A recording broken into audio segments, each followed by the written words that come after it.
I had just graduated, eager to start my new job in the city, but I needed a place to stay. Rent prices were through the roof, and I was on a tight budget. So, I did what any broke millennial would do. I turned to Craigslist. After a few days of searching, I stumbled upon this ad. Beautiful downtown apartment, $600/month. It sounded too good to be true, but the pictures looked amazing. Hardwood floors, modern kitchen, a spacious living room.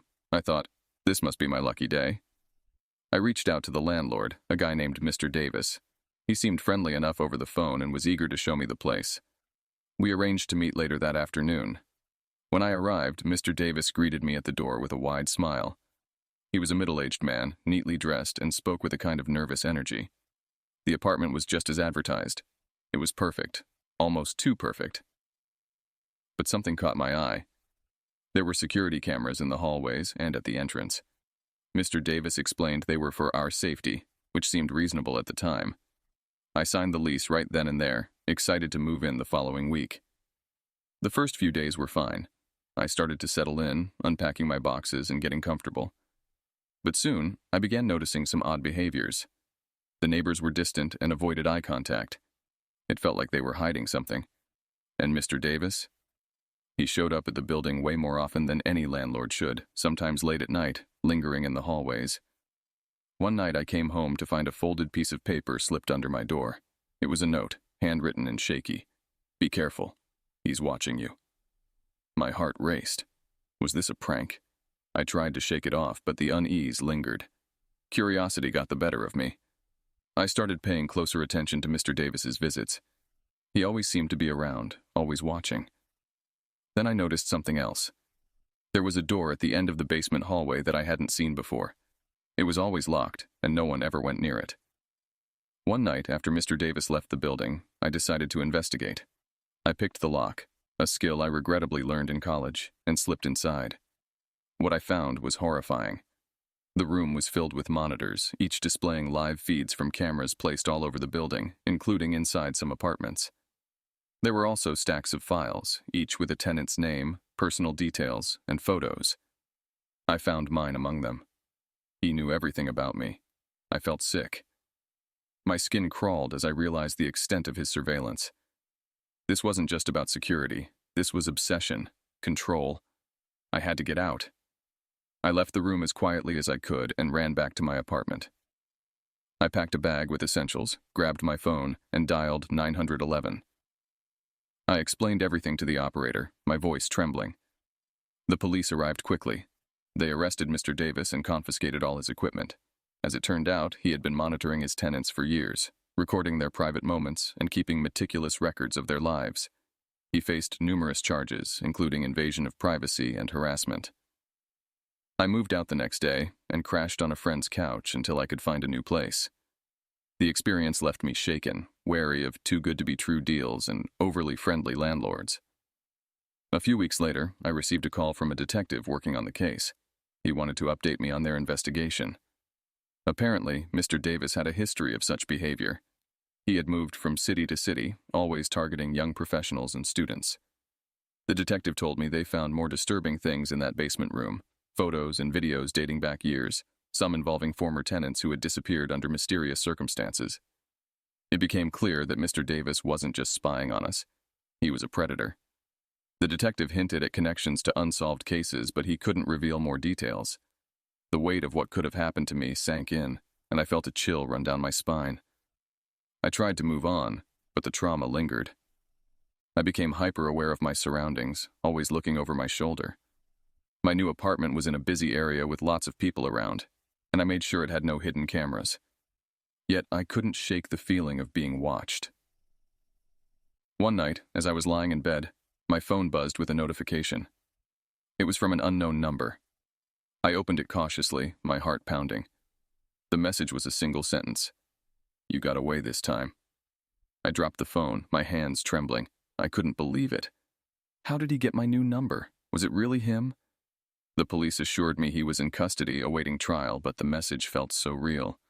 I forwarded it to the detective and he promised to investigate, but I knew they were limited in what they could do. From that day on, I lived in a state of constant vigilance. I changed my number, installed extra locks, and even bought a security system. But no matter what I did, the fear lingered. The idea that Mr. Davis, or someone like him, could be out there, watching, waiting, haunted my every step. Years have passed, and while life has gone on, the paranoia never fully disappeared. I've learned to live with it, but I'm always careful. Every apartment I move into gets thoroughly checked, every landlord scrutinized. Trust doesn't come easy anymore. So, to anyone looking for a new place, especially if the deal seems too good to be true, be cautious. Do your research, meet the neighbors, and trust your instincts. Sometimes the perfect apartment hides the darkest secrets. And remember, there are people out there like Mr. Davis, waiting for their next unsuspecting victim. Let me tell you about this eerie experience I had a few years ago. At the time, I was unemployed and desperately searching for a new job. I was scouring Craigslist, hoping to find something, anything to help pay my bills. That's when I stumbled upon an ad. Personal assistant needed excellent pay. The salary seemed almost too good to be true, especially for someone in my situation. The ad contained very little information, just a phone number and an email. It didn't seem shady at first glance. I thought, what do I have to lose? So I sent an email expressing my interest.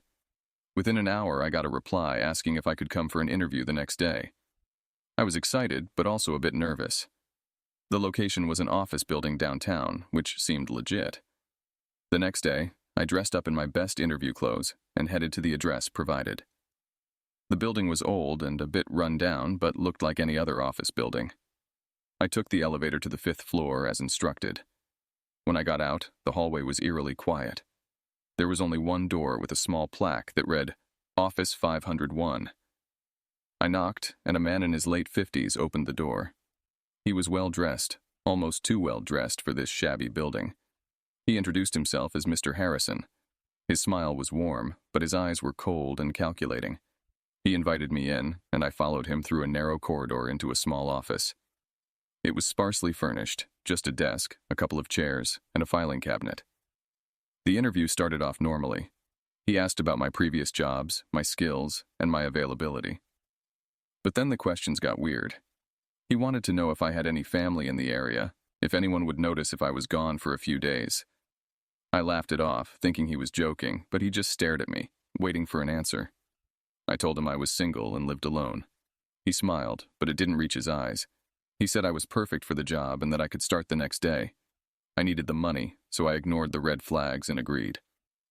On my first day, I arrived early. Mr. Harrison was already there, waiting for me. He handed me a list of tasks. Most of them were odd but harmless. Pick up dry cleaning, deliver packages to various addresses, stuff like that. But as the days went by, the tasks became stranger. He asked me to follow people, take photos of them, deliver packages without looking inside, and always wear gloves when handling anything. One day, he handed me a sealed envelope and instructed me to deliver it to an address on the outskirts of town. He emphasized that I should not, under any circumstances, look inside the envelope. Curiosity got the best of me, and as soon as I was out of sight, I opened it. Inside was a stack of cash and a note with a name and a date. The name was unfamiliar, but the date was that very day. Panic set in. What was I involved in? I decided I couldn't do this anymore.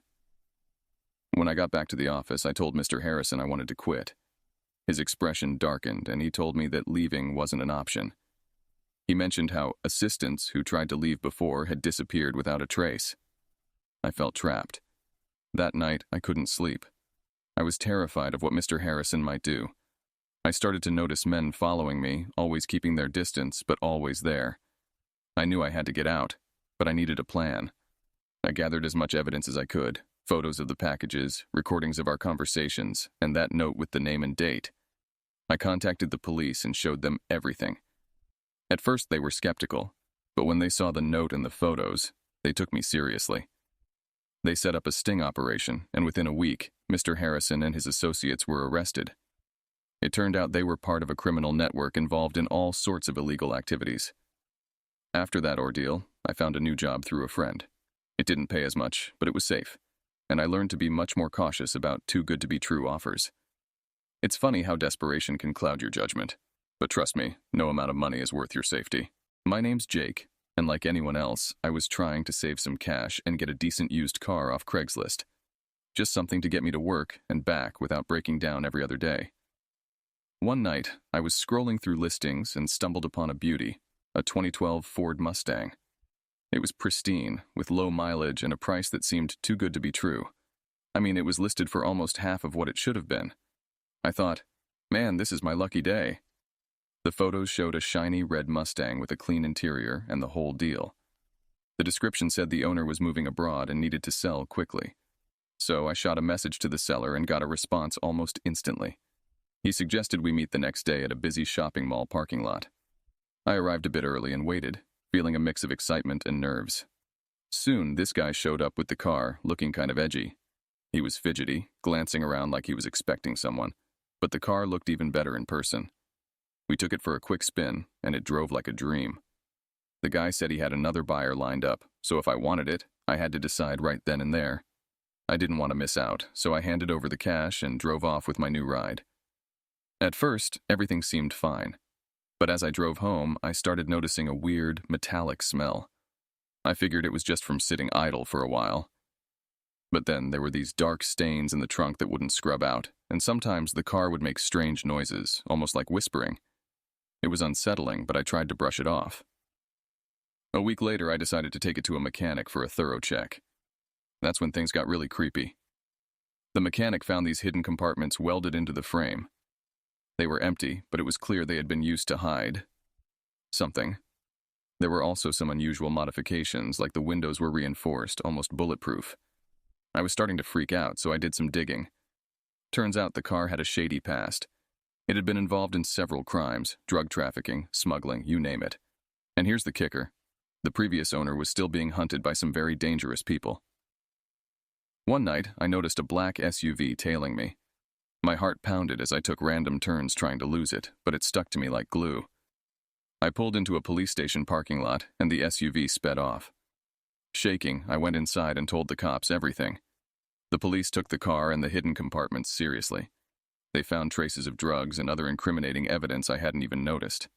This led to a major bust, taking down a notorious gang. I was relieved, but still shaken. So now I'm more careful. I don't just look at the price and the pictures anymore. I get the car's history checked out thoroughly before even thinking about buying it. Lesson learned. If it seems too good to be true, it probably is. And that, my friends, is the story of how my dream car turned into a nightmare.